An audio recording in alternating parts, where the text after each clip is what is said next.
Dina hadis nalika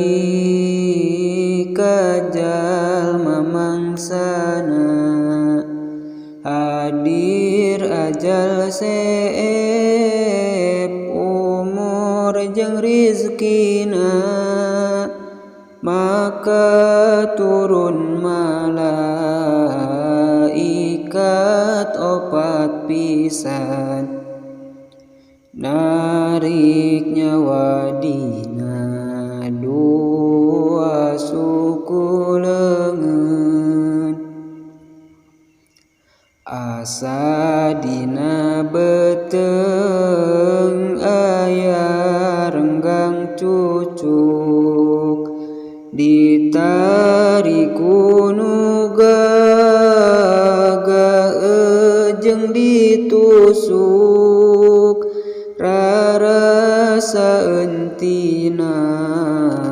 banget kasusahna.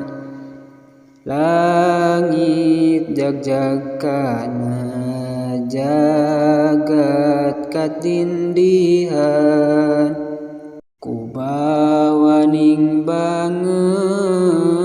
paya rupa pias, kesa ngucur dina tarang ngangsek nafas, eta maot karasana huru-hara. Kabeh badan pada sakarat pohara, barang nyawa nepi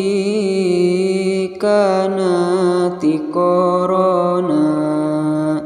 pegat titinggalan dunya jeung ahlina, tutup lawang tobat rejeung tinggu landang, fitnah agama sarta iblis arudang, ngarupakeun indung bapa rejeung sobat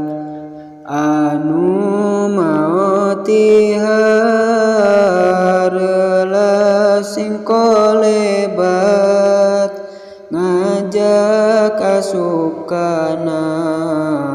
agama Yahudi, agama Nasrani bari amis budi, mawa cai dina gelas ngabibita, anu kagoda eta cilaka nyata, maka lamun iman kuat taat boga, tangtu malaikat ngajaga tohaga. Lamun ipis iman amalna kacileun, meureun iblis ngagodana bulan baleun, paur sasar adu dulur masing awas, sing curiga ti ayeuna bisi tewas. Abdi nyuhunkeun afwa sareng afiyah,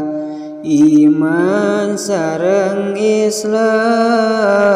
tetep henteu payah,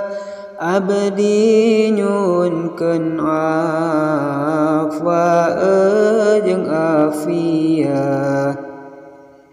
iman sareng Islam tetep henteu payah